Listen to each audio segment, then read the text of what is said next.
kami punya channel yang besar. Kalau Bapak Ibu mau haji tahun ini, meskipun dilarang oleh Kemenak, kami punya jalurnya. Bismillahirrahmanirrahim. Bismillahirrahmanirrahim. Assalamualaikum warahmatullahi wabarakatuh.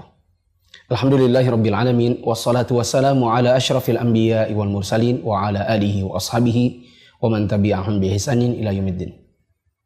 Kaum muslimin yang dirahmati Allah Subhanahu wa taala, pada video hari ini kami ingin menyampaikan beberapa hal terkait pembatalan haji yang kita dengar dari sebagian kabar atau video dari Menteri Agama yang mengabarkan bahwa tidak ada pengiriman jamaah haji dari Indonesia di tahun ini.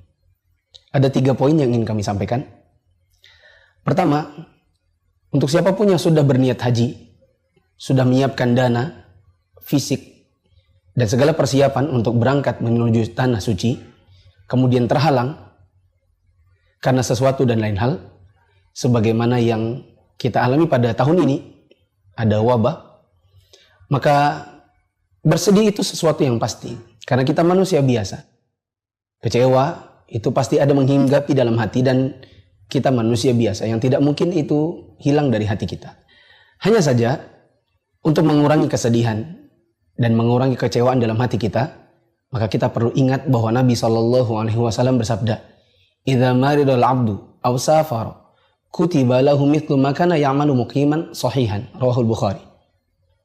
Dalam hadis ini Rasulullah SAW mengatakan, apabila seorang hamba sakit atau dalam keadaan safar, lalu terhalang untuk mengerjakan sebuah amalan yang biasa dikerjakan ketika dia sedang sehat atau sedang dalam keadaan mukim, maka amalan-amalan yang terhalang tersebut akan tetap dicatat pahalanya sebagaimana dia biasa kerjakan.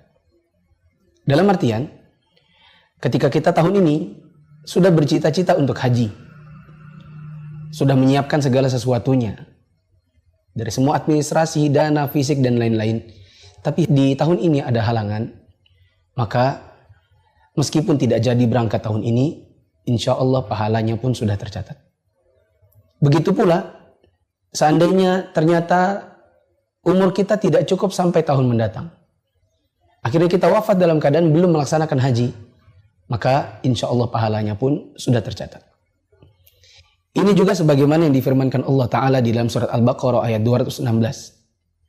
Kutiba alaikumul qitalu wa huwa kurhun lakum, wa asa an takrahu syai'an wa huwa khairun lakum, wa asa an tuhibbu syai'an wa huwa syarrun lakum, wallahu ya'lamu wa antum la ta'lamun. Diwajibkan bagi kalian untuk berjihad, dan bisa jadi kalian membenci sesuatu padahal itu adalah baik buat kalian, dan bisa jadi kalian menyukai sesuatu, menghendaki sesuatu, tetapi sesuatu itu buruk bagi kalian, dan Allah mengetahui sedangkan kalian tidak mengetahui. Maka jangan bersedih, bisa jadi ini adalah takdir yang Allah tentukan, dan ada hikmah yang besar yang kita tidak tahu tapi Allah tahu. Yang kedua, apabila seseorang sudah menyiapkan segala sesuatunya lalu kemudian dia wafat, maka masih mungkin untuk dibadalkan oleh seseorang, dengan syarat orang yang membadalkan sudah pernah haji untuk dirinya sendiri. Ada seorang yang ditinggal wafat ibunya atau ditinggal wafat oleh orang tuanya, kemudian mengadu kepada Nabi SAW, maka Nabi mengatakan, berhajilah untuk orang tuamu. Ini menunjukkan bahwa haji apabila tidak bisa dikerjakan oleh yang bersangkutan karena halangan sakit atau keburu meninggal sebelum datang panggilan hajinya, maka bisa dibadalkan.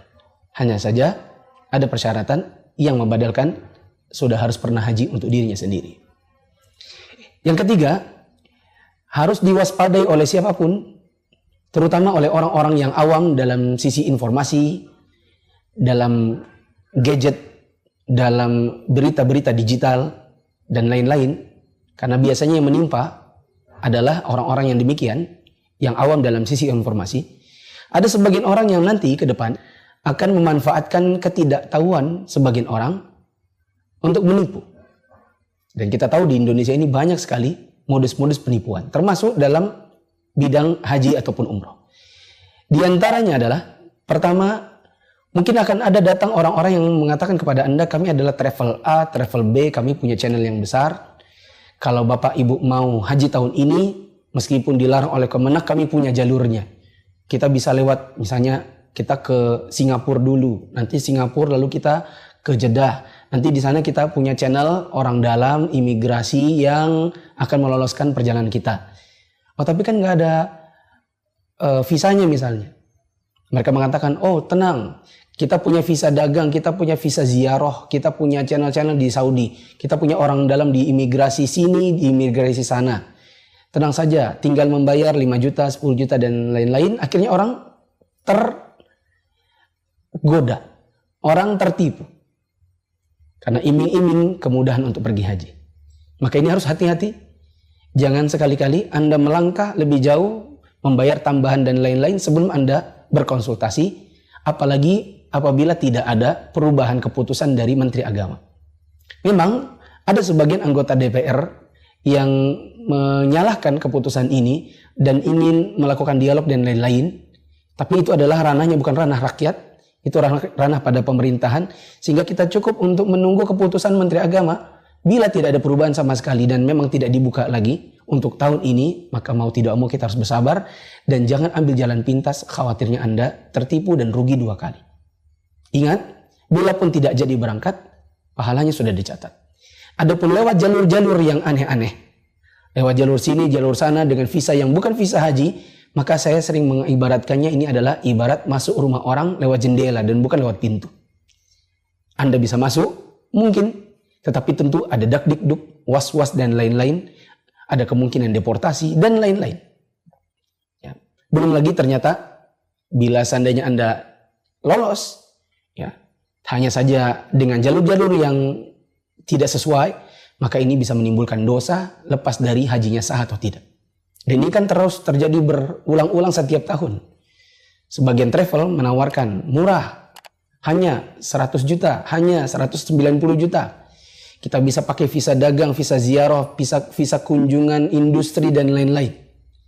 Mereka mengatakan tenang saja, kita punya channel orang dalam, imigrasinya sudah kita pegang. Kita tanya, iya kalau seandainya pas kita jalan orangnya masih hidup. Kalau seandainya orang di dalam imigrasi itu ternyata sudah wafat. Sebelum Anda sampai di sana, apa yang akan terjadi? Anda akan kecewa 2 kali.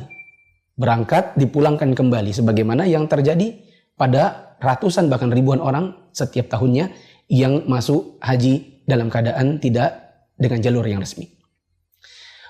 Di antara bentuk penipuan yang lain adalah sebagian orang ada yang mengajak-ngajak orang untuk berhadiyu, yaitu menyembelih hewan dengan alasan karena ini kita seperti dalam perjanjian Hudaybiyah.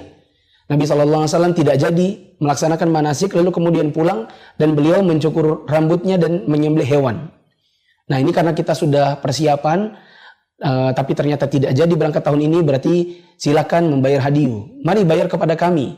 Kambing harga sekian juta saja, sekian juta saja. Ya. Maka ini adalah bentuk cara mengumpulkan harta dari kaum muslimin dengan cara-cara yang batil, wallahu a'lam.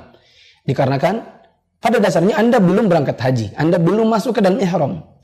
Beda halnya dengan kondisi Nabi SAW dan para sahabat yang ketika itu mereka sudah berihram dan mereka harus tahallul atau mereka membatalkan manasiknya sehingga ada kewajiban untuk mencukur gundul dan menyembelih hewan.